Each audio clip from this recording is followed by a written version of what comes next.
ನಮಸ್ಕಾರ ಕರ್ನಾಟಕ. ಒಬ್ಬ DGP Ramachandra, Karnataka police ಇಲಾಖೆ ಒಬ್ಬ DGP. ಇನ್ನೂ ವಿವರಣೆ ಆಗಿ ಹೇಳಬೇಕು ಅಂತಂದರೆ, ಒಂದು 8-9 ತಿಂಗಳ ಹಿಂದೆ ಅಥವಾ ಒಂದು ವರ್ಷದ ಹಿಂದೆ gold smuggling case Ranya Rao ಇದಾರಲ್ಲ, ಅವರ ಸ್ಟೆಪ್ ಫಾದರ್ ಅಥವಾ ತಂದೆ ಅಂತ ಹೇಳ್ಬೋದು, ಮಲತಾಯಿ ತಂದೆ ಅಂತ ಹೇಳ್ಬೋದು, ಮಲತಂದೆ ಅಂತ ಹೇಳ್ಬೋದು.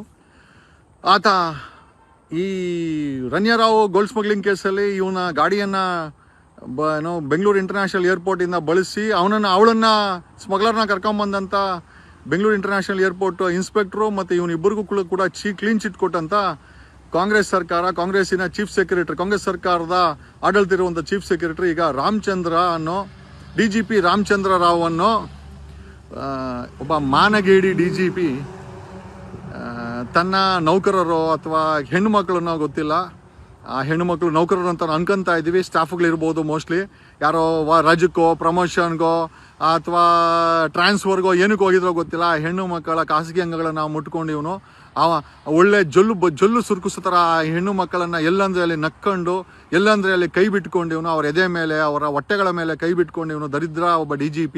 ಇಂಥ DGPಗಳನ್ನು ಇಂಥ ರಾಮಚಂದ್ರ ಅನ್ನೋದಕ್ಕಿಂತ ರಾಮಚಂದ್ರ ಅನ್ನೋ ದೇವರ ಹೆಸರಿಗೆ ಇವನು ಕೆಟ್ಟ ಹೆಸರು, ಕಾಮಚಂದ್ರ ರಾವ್ ಅಂತ ಹೇಳಿದ್ರೆ ಚೆನ್ನಾಗಿರ್ತದೆ. ಇಂಥ DGPಗಳನ್ನು ಇಲಾಖೆನಲ್ಲಿ ಮಡ್ಕೊಂಡು ಎಷ್ಟು ಹೆಣ್ಣು ಮಕ್ಕಳನ್ನು ಹಾಳು ಮಾಡಿರ್ಬೋದು ಇವನ ಸರ್ವೀಸಲ್ಲಿ. ಇವನಿಗೆ DGP ರ್ಯಾಂಕ್ ಕೊಟ್ಟು ಇಲ್ಲಿ ಕೊಂಡಿಸಿದಿರಾ? ಆ ವಿಡಿಯೋ ಮಾಡಿದವ್ರು ಯಾರು? ಇವನು ಯಾಕೆ ಆ ಹೆಣ್ಣು ಮಕ್ಕಳನ್ನ ಮುಡ್ದ? ಆಮೇಲೆ ಇಲ್ಲಿವರೆಗೂ ಎಷ್ಟು ಹೆಣ್ಣು ಮಕ್ಕಳನ್ನ ಹಾಳು ಮಾಡಿದ್ದ?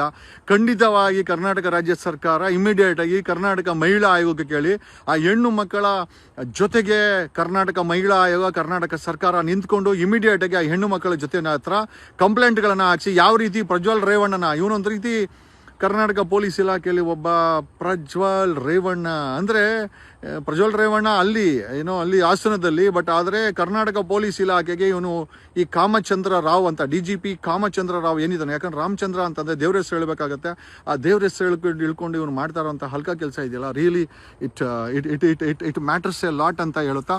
ಆಮೇಲೆ ನಮ್ಗಳಿಗೆ ಸಮಸ್ಯೆ ಏನು ಅಂತಂತಂದರೆ ಯಾರೂ ಪ್ರಶ್ನೆ ಮಾಡೋರಿಲ್ಲ. ಈಗ ನೋಡಿ, ಇವ್ನಿಗೆ ಬೇಕಾದ್ರೆ ನಾವು ಯಾರೂ ಕೇಳಿಲ್ಲ ಅಂತಂದರೆ ಖಂಡಿತವಾಗಿ ಇವನಿಗೆ ಕ್ಲೀನ್ ಚಿಟ್ಟನ್ನು ಕೊಟ್ಟು ಬಿಡ್ತಾರೆ. ಈ ಕ್ಲೀನ್ ಚಿಟ್ಟನ್ನು ಕೊಡಬಾರ್ದು ಅನ್ನೋದಕ್ಕೋಸ್ಕರ ನಾವು ಈ ವಿಡಿಯೋನ ಮಾಡಿ ಹಾಕಿ ಇಲ್ಲಿ ಆಗ್ತಾ ಇದ್ದೀವಿ ಅಂತ ಹೇಳುತ್ತಾ, ಮಾಧ್ಯಮಗಳು ಪ್ರಶ್ನೆ ಮಾಡಿದ್ದಕ್ಕೆ ಇದೇ DGP ರಾಮಚಂದ್ರ ಅದು AI ಜನರೇಟೆಡ್ ಅಂತ ಹೇಳಿ ಸಬೂಬ್ ಕೊಡ್ತಾ ಇದ್ದಾನೆ. ಅಲ್ಲಪ್ಪ, ಅದು AI generated, original forensic lab ಇದೆ ಮಾಡೋಕ್ಕೆ, ಅಲ್ಲಿವರೆಗೂ ತಾವು ದಯಮಾಡಿ ನಮ್ಮ ಸರ್ಕಾರ ಇವನನ್ನು ಸಸ್ಪೆಂಡ್ ಮಾಡಬೇಕು. ನೋಡ್ರಿ ಹೆಂಗೆ ಡಿಫೆನ್ಸ್ ತಗೊಳ್ತಾನೆ.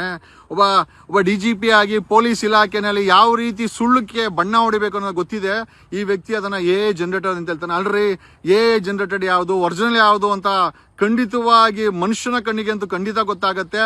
ಈ ರೀತಿ ಡಿಫೆನ್ಸ್ ತಗೊಂಡು ಎಸ್ಕೇಪ್ ಆಗ್ಬೋದು, ಆದರೆ ಖಂಡಿತ ಹೇಳ್ತಿದ್ದೀನಿ, ಕರ್ನಾಟಕ ಸರ್ಕಾರ ಈ ಸತಿ ಏನಾದರೂ ಈತನಿಗೇನಾದರೂ ಕ್ಲೀನ್ ಚಿಟ್ ಕೊಟ್ಟು ಅವನನ್ನು ಪ್ರೊಟೆಕ್ಟ್ ಮಾಡಿದ್ರೆ ಖಂಡಿತವಾಗಿ ಬೀದಿಗಿಳಿದು ಹೋರಾಟ ಮಾಡಬೇಕಾಗತ್ತೆ ಅಂತ ಈ ಮೂಲಕ ಹೇಳುತ್ತಾ, ಈ ರೀತಿ ವ್ಯಕ್ತಿಗಳು ಡಿಪಾರ್ಟ್ಮೆಂಟಲ್ಲಿ ಎಲ್ಲ ಕಡೆ ಇದ್ದಾರೆ. 90% of the department R filled like sexual predators. ಇವರೆಲ್ಲ ಸೆಕ್ಷುವಲ್ ಪ್ರಿಡೇಟರ್ಸು.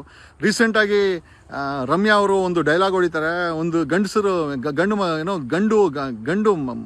ಗಂಡು ಮನುಷ್ಯ ಒಂದು ರೀತಿ ಬೀದಿನ ಇದ್ದಂಗೆ, ಯಾವ ಟೈಮಲ್ಲಿ ರೇಪ್ ಮಾಡ್ತಾನೆ, ಯಾವ ಟೈಮಲ್ಲಿ ಕೊಲೆ ಮಾಡ್ತಾನೆ ಹೇಳೋಕ್ಕಾಗಲ್ಲ ಅಂತ ನಾವೆಲ್ಲ ಒಂದು ಮಾಡಿದಲ್ಲಿ ವಿರೋಧ ಮಾಡಿದ್ವಿ, ಎಲ್ಲರೂ ಆ ಥರ ಇಲ್ಲ ಅಂತಂದಾಗ. ಬಟ್ ಈ ರಾಮಚಂದ್ರನ ವಿಡಿಯೋ ಅಲ್ರಿ, ಅವನು ಮಾಧ್ಯಮಗಳಿಗೆ ಹೆಂಗ್ರಿ ಸ್ಟೇಟ್ಮೆಂಟ್ ಕೊಡ್ತಾನೆ, ಅವನು ಸಸ್ಪೆಂಡ್ ಇಮಿಡಿಯೇಟ್ಲಿ, ಫಾರೆನ್ಸಿಕ್ ಕಳ್ಸೋಣ, ನೋ ಪ್ರಾಬ್ಲಮ್, ಇಮಿಡಿಯೇಟ್ ಆಗಿ ವಿತಿನ್ 24 hours ಫಾರೆನ್ಸಿಕ್ ಅವರು ಕನ್ಫರ್ಮ್ ಮಾಡಲಿ ಅದು AI ಜನರೇಟೆಡಾ ಅಥವಾ ನಿಜವಾದ ವಿಡಿಯೋ ಅಂತಂದರೆ ಮೊದಲು ಅವ್ನಿಗೆ ಗಲ್ಲಿಗೆ ಹಾಕ್ರಿ ಮೊದಲು. ಓಕೆ, ಇವನನ್ನು ಗಲ್ಲಿಗೆ ಹಾಕಬೇಕು ಇವನನ್ನು. ಓಕೆ, ಏನು ಗೊತ್ತಿಲ್ಲ, ಕರ್ನಾಟಕ ಸರ್ಕಾರ ಇವನು ರಾಮಚಂದ್ರ DGPಗೆ ಪ್ರೊಟೆಕ್ಷನ್ಗೆ ನಿಂತ್ಕೊಬಾರ್ದು. ಇವನು ಇವಾಗ ಮಾಧ್ಯಮಗಳ ಮುಂದೆ AI ಜನರೇಟೆಡು. ನಾವು ಒಂದು ಸತಿ ರಮೇಶ್ ಜಾರಕಿಹೊಳಿ ಕೇಸಲ್ಲಿ ನಾನು ಅವನಲ್ಲ ಅಂತೇಳಿ ರಮೇಶ್ ಜಾರಕಿಹೊಳಿ ಹೇಳ್ದ, ಕೊನೆಗೆ ಆಮೇಲೆ ಹೇಳಿದ್ದು ಇಲ್ಲ ನಾನು ಅವನೇ ಎಲ್ಲ ಒಪ್ಕೊಂಡು ಮಾಡ್ಕೊಂಡಿದ್ದು ಅಂತ ಅಂದೆ. ಯಾರೂ ಕೂಡ ಒಪ್ಕೊಳಲ್ಲ, ಯಾವ ಕಳ್ಳ ಒಪ್ಕೊಂತಾನೆ?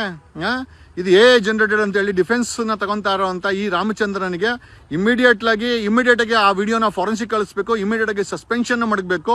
ಆಮೇಲೆ ಕರ್ನಾಟಕ ಸರ್ಕಾರ ಮಹಿಳಾ ಆಯೋಗದ ಮುಖಾಂತರ ಯಾವ ಹೆಣ್ಮಕ್ಳಿದೆ ಅವ್ರ ಹತ್ರ ಕಂಪ್ಲೇಂಟ್ಗಳನ್ನ ತಗೊಬೇಕು. ಆಮೇಲೆ ಈ ರೀತಿ ಅಸಭ್ಯವಾಗಿ ನಡ್ಕೊತಾ ಇರೋ ಇವನ ಬಗ್ಗೆ ಶಿಸ್ತು ಕ್ರಮ ಆಗಬೇಕು. Immediately has to be suspended. ಆಮೇಲೆ AI ಜನರೇಟೆಡಾ? ನೋಡ್ರಿ, ಪೊಲೀಸವ್ರು ಮಾಡಿದ್ರೆ AI ಜನರೇಟೆಡ್, ನಮ್ಮಂಥವ್ರು ವಿಡಿಯೋ ಮಾಡಾಕ್ರೆ ಒರಿಜಿನಲ್ಲು FIR. ಎಂತ ಎಲ್ಲಿಗೆ ಬಂತು, ಯಾರಿಗೆ ಬಂತು?